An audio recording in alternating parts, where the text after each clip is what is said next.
It has been different strokes for different aspirants at the ongoing People's Democratic Party primaries across the country. In the Federal Capital Territory Abuja, incumbent senator representing the Federal Capital Territory, Senator Philip Aduda, emerged the winner of the PDP Senate primaries. In Enugu, there were huge losses, with Deputy Minority Leader of the House of Representatives, Toby Okechukwu, losing his bid to return to the Green Chamber. He was defeated by Anayo Onwuegbu. Okechukwu has since condemned and rejected the process. Honourable Pat Asadu also failed in his bid to return to the House of Reps, with Vitta Abba clinching the ticket for Nsukka Igbo-Eze South Federal Constituency. Honourable Asadu's loss comes amid stiff opposition to a fifth-term bid, especially from the people he represents. The House of Representatives primary elections in Ekiti State witnessed some violence as party delegates disagreed with the results of the exercise in some places. In Ekiti, Babatunde Ajayi defeated the secretary of the PDP in Ekiti State, Fumi Ogun. In Aramako Ekiti, Lere Olayinka defeated Victor Adeyinka in the House of Reps primary poll, a situation which didn't go down well with Adeyinka's supporters. Some of the candidates condemned the use of godfatherism and urged the leadership of the party to allow the will of the people to prevail. Joining us now for an analysis of the ongoing primaries of the People's Democratic Party, the PDP, is Chief Bode George, former Vice Chairman, Southwest of the People's Democratic Party. Good morning, Chief George, and thank you for joining us, sir. Yeah, it's always my pleasure, Ruben. Thank you, sir. Well, quickly, just before you joined us on the program, we'll talk about the primaries later. I wanted you to be part of that earlier conversation about the analysis front page of this day newspaper today, that it is a four-horse race within the PDP at the presidential level.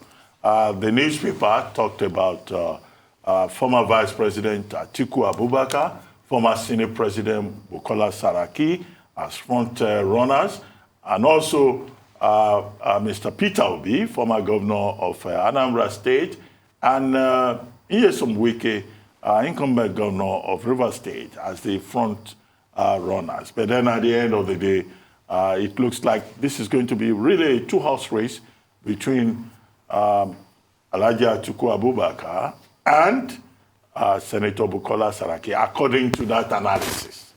But what should we expect? What is likely to happen?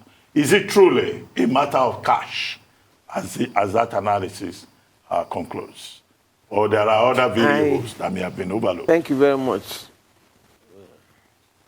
Thank you very much, Ruben. And I want to assure you that our party will do the best possible, humanly possible, to make sure that God will direct our minds and select and elect the most acceptable personality who will love Nigeria, who will see Nigeria as a home, who will not be a fanatical person, who will see commonality, a common denominator amongst the tribes of this nation.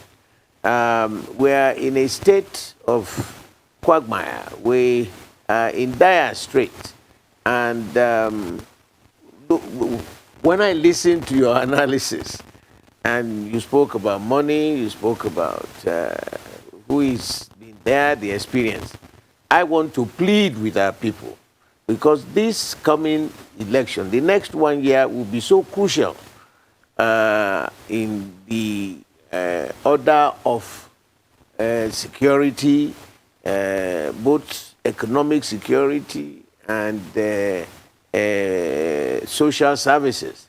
We are drifting very badly. It's like we have a ship of state that is rudderless.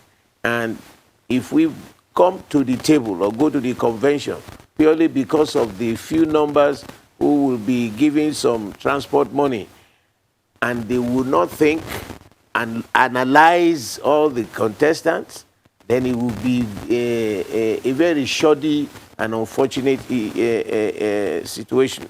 But you see, as an elder, I have met, they have visited us in Lagos, every one of these people, and we were all quite satisfied about the intentions, what they intend to do. How do they want to salvage Nigeria? How do they want to unite the party? Because a divided house is a defeated house. Well, we can disagree, but we must never be disagreeable.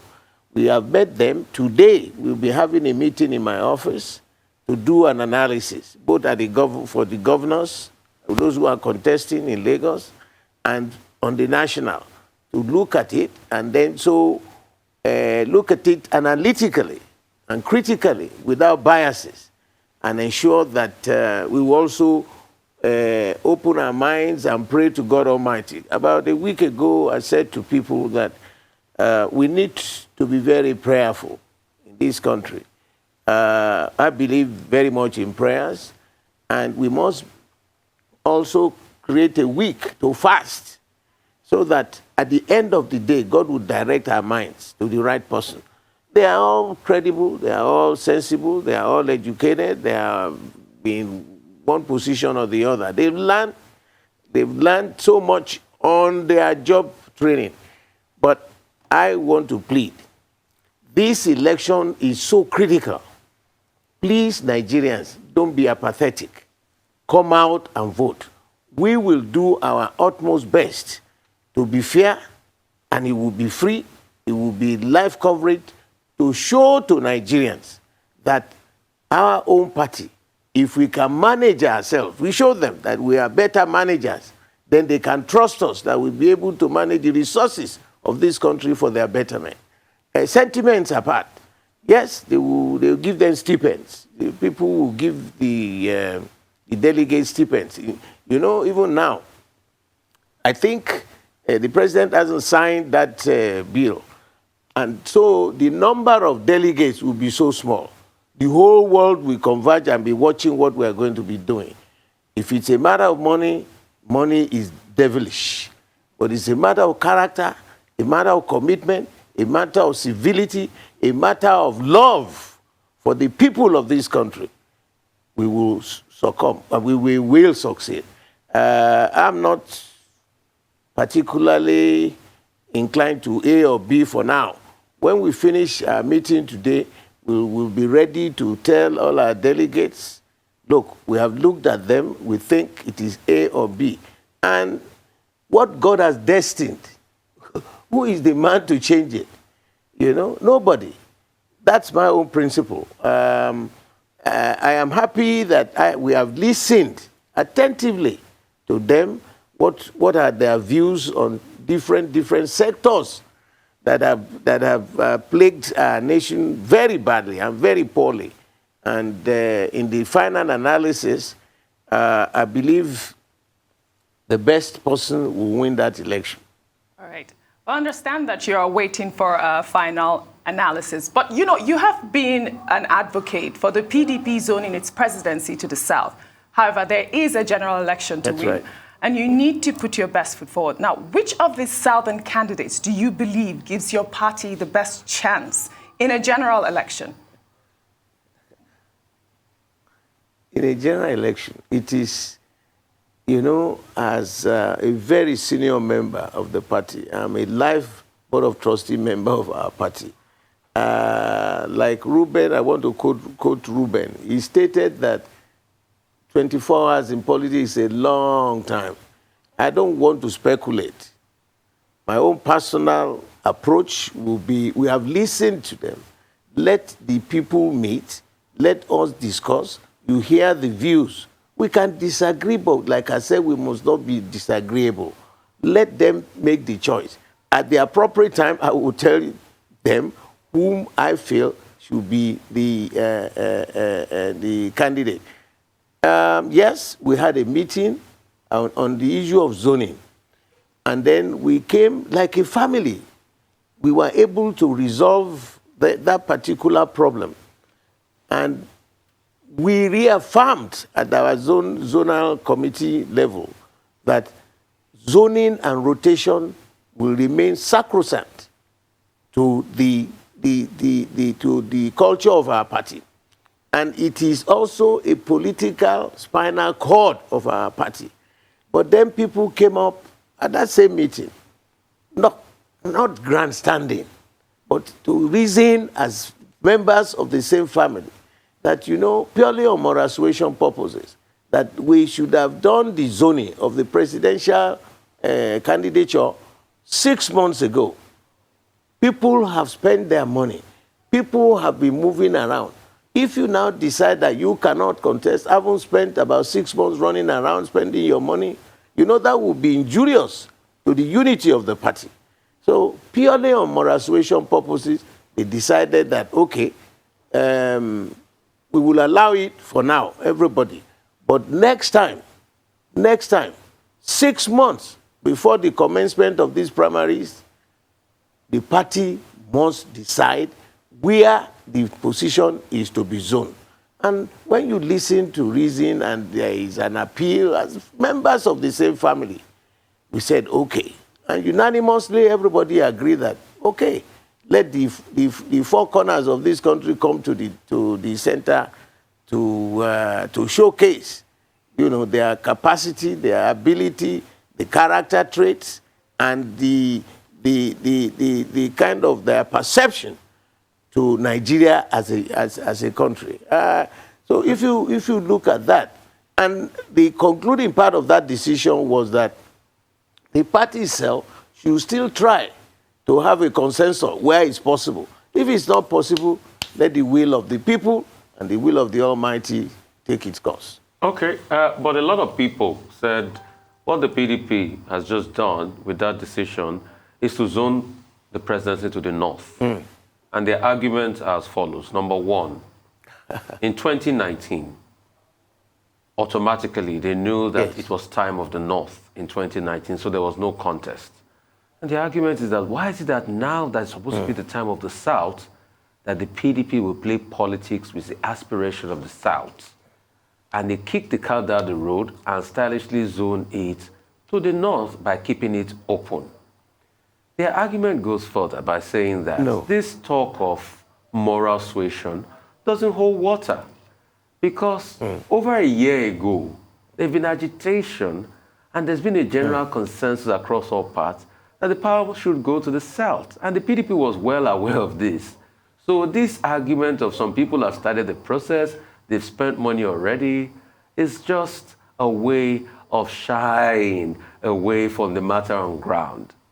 And some people, some parts of the country, are already saying the PDP will pay dearly for what they have done. So it has disunited the party, invariably. And also I'd like to ask, with this first tranche of primaries that have been held, the PDP is in disarray. There are disagreements and fights in most parts as a result of the results. In some areas, it is neck and neck and the likes. People are disgruntled. So a lot of people are saying, what is really wrong with the PDP?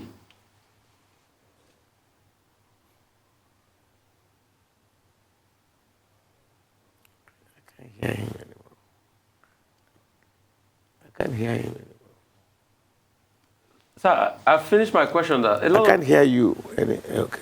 Okay, two questions. Number one, a lot of people are saying the argument made by the PDP, to support opening it up to every part of the country doesn't hold water with them because it's just an excuse to give it to the North. Secondly, after the primaries, the PDP is in disarray. There's fight almost everywhere. There's violence, fracas and the likes, that they can't seem to come together. Okay, let me start from your last question, that we are in disarray. I find it most interesting when those who are not part of our party will do their own analysis. It is normal. But the ability to rise above this crisis will be the strength of our party. There is no party. If you allow people to freely exercise their right, there will be disagreement. There will, because, we are yet to get into the 21st century technology. if we are being that, like INEC has decided to do now, so we are all looking forward to a free and fair electoral process. Now, at our level, there have been crises, fighting, infighting, and all that. People trying to swap, people trying to manipulate results. Where it was possible, we were able to calm it down. Where it wasn't possible, there is an appeal. So to say we're in disarray, it cannot hold water. There is no political party in this country that is concerned about primaries that we don't have crisis. But we are how old are we now democratically, Nigeria, since 1999? So we are still toddlers. That we have problems, but the ability of the managers, the leaders of the party, to rise above this and make sure that they calm them down and we resolve will be the strength of our party. The question about using moral suasion purposes, like I said, I explained to you, nobody has zoned anything to anywhere. If, for example, you as a person, a member of your family has been going on, you didn't give them any direction. They've been going on and they've been spending money, and they, at the final analysis, people say, look, rather than create more injury amongst the members of the party, amongst the key players of the party, among the aspirants, because a divided house is a defeated house. That argument was heavy. We looked at it. We are members of the same family. And as a believer in the Almighty God, whoever will emerge would have been destined. You know? So, looking at it, there was no grandstanding. There was no arrogance about it. It was purely on moral suasion. That, look, please, we had worked so hard. We have done so much. We have been here and there, and suddenly you're telling us, back off and go home. It will work. We will further divide the party. And a divided party is a defeated party. I have the belief that we have the capacity as a party to rise above all these little crises, people losing here or there, and face our front. It's still a complete developing democratic practice in this country. We cannot equate ourselves as the civilized world. We are just growing. So those who are listening, I am begging you, watch out. The managers of our party presently, I thank God Almighty that we have a change of managers. Otherwise, it would have been worse than this. The party would have gone down to the bottom of the sea. But they are doing their utmost best, arranging, managing, reducing the friction generated during this kind of period. And somehow, who knew that they were going to reduce the total number of delegates to the convention? Initially, we were calculating almost 5,000 people to be the delegates. Now, they will be around 1,000 plus. You know, that's drastically reduced. So anybody who thinks it's the money that is going to carry him there, we will appeal to our people. We will tell our people, please be careful. Okay. The future of your generation is at stake. Well, Chief, let me give an illustration of the confusion that has attended the PDP primaries, particularly in Lagos State. Now, yesterday, 13 PDP local government chairmen of the party, in various local governments in Lagos, had a press conference, and they were attacking the chairman of the party, Philip Aduda. He was accused of being a biased umpire in the matter, and they were calling for a cancellation of the primaries conducted on Sunday for House of Reps and House of Assembly, PDP. Now, the same chairman, Philip Aduda, he himself is protesting He too is calling for cancellation of the primaries because he says the delegates list that was brought from Abuja, was imposed on the state branch of the party, and that nobody consulted the executive committee in Lagos. So you have some aggrieved chairman saying the process should be cancelled. You have the chairman himself saying, I'm not guilty. In fact, the thing should be cancelled. How is the party in Lagos handling that? And, that's important because another fellow, now from the APC, is quoted in the Nation newspaper today, saying that the APC has already has been able to overrun the PDP in Lagos, particularly with Sunday Ajayi of the Lagos for Lagos movement, moving from the PDP back to the APC in Lagos. These two issues. Is the PDP not losing the election even before the election? Ruben, I can't hear him. I'm with you, sir. Please go ahead. I can't hear the last. Ruben, I can't hear you. The last few words you said. Yeah, I was saying with all of this before us, is the PDP not already losing the election even before the first ballot? Uh-oh. Have you ever seen any association? Yeah, let's look. Have you ever seen any association that is made up of human beings that will not have friction? Like I said, even the situation in APC is worse than PDP. The ability to manage, where there have been disagreements, where there have been malpractices, the party has been able to reorder a rerun. So it is normal. If we have been able to technologically advance to the 21st century within our party, then if whoever you want, you press the button, it is automatically transmitted. But we are yet to get to that level. Human beings will always have friction. But the ability of the party managers and the leaders of the party to calm all the nerves will be the measure of our strength. The fellow who was talking about the Ajayi or somebody, when did Ajayi come here? When did he join the party? Less than 3 months. And once he came, he was still learning the ropes. What are the rules here? What are the do's and don'ts in our party? He's yet to imbibe the culture. And once he found out that our own culture is extremely different from their emperor-like attitude to politics, he decided to go back.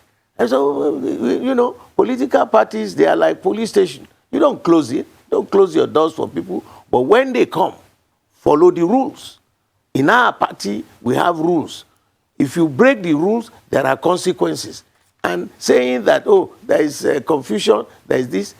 If you run any primaries and you disagree with the process, you have a right to appeal. So when people are saying that, the Igbo-Eze is talking, Igbo-Eze is not the one running the party from Abuja. The people who came as independent umpires were sent from Abuja with the list of delegates. So who is it to now say it should be him doing A or B? Look, like I said, he was elected. Even when they did his own election, there was so much hue and cry, And then INEC is watching us.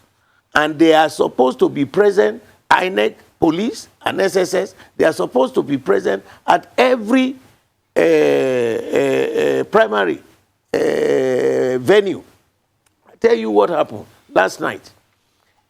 There was the central senatorial election. Igbo-Eze gave them a particular venue to go and do the Congress. Some went there. The national had sent a letter to the chairman of that Congress that the location will be in another place. So between the national and Igbo-Eze, who is in charge? It's not a matter of, they are supposed to just help those who have from Abuja to conduct the primaries so that there is justice, there is fairness and equity. So when they told me last night, we called them in Abuja to say, look, only one candidate showed up at that particular center. It is better you repeat it today. And you can see, I have been told that they are going to now redo that. That is what you call management. They are going to do it again, the senatorial primaries for the central. They are going to regroup again. The same candidate, I mean, the delegates are the same. They will go to the location. All the others now will know. So if you are an aspirant, take yourself, go. And because we have seen that Igbo-Eze is giving his orders, which order would you follow? I'm a general. If your local commander is giving you an order here, and there is a counter order from the headquarters, which one would you follow? So we have this kind of crisis, and it is part of the level of development in this country. I am praying that we will get over it. Now that INEC is going to introduce modern technology into the electoral process, it will percolate to all the political parties that are serious. APC haven't had theirs. The tension there can blow up Nigeria. The guy who was talking, I don't know, you mentioned the name of somebody. Let us wait. I have been in this party since 1998. There had never been a time you would do it and it would be smooth sailing. No, there will be crisis. That's why you have leaders. That's why you have elders. That's why you have managers of the party. And the ability to manage those crises will be the strength that will convince Nigerians that if they entrust their own resources in your hands, you will manage it on their behalf. Not the other way that the APC is doing it. Your wife is this, your daughter is this, your family, your son is that, and it becomes a family affair. So, look, give us the break. By the end of this week, you will see whose primary will be best managed. All right. I have absolute confidence in the current managers of our party. Okay. Away from the primaries. Last week, you called on Nigerians to ask Tinubu and Osibanjo to tell us how Alpha Beta was founded. Yeah. In response to your query, Absolutely. Tinubu's campaign spokesman, Bayo Onanuga, described you as a perpetual political failure who is diminished by Tinubu and who has been rejected by Lagosians. Would like your reaction to his statement and why you are calling on Nigeria's vice president to be queried. You know, it is fascinating. Unfortunately, Bayo Onanuga went to my school. He didn't even see my tail lights. I had left secondary school long before he got there. These are the lackeys of Bola Tinubu. I asked a simple question. They want to be recognized by Nigerians that they are contesting for the presidency of this great nation. Isn't it our right to ask? There is some incumbent criminal agency that is collecting the revenue of Lagos on behalf of the state government. Who owns that Alpha Beta company? That's all I'm asking. It's so rude and uncultured for Bayo Onanuga. I know he takes part of the crumbs from his table. He has been his lackey for God knows how many years. It's an insult for me because, one, he was so junior to me in school that he didn't even meet me in secondary school at all. And that's the way he has led his life. Where is he today? What does he do for a living? He's telling us that I have been a political failure. Yes, he can say that because these are the same people. Of course, he's from Ogun State. He's not from Lagos State.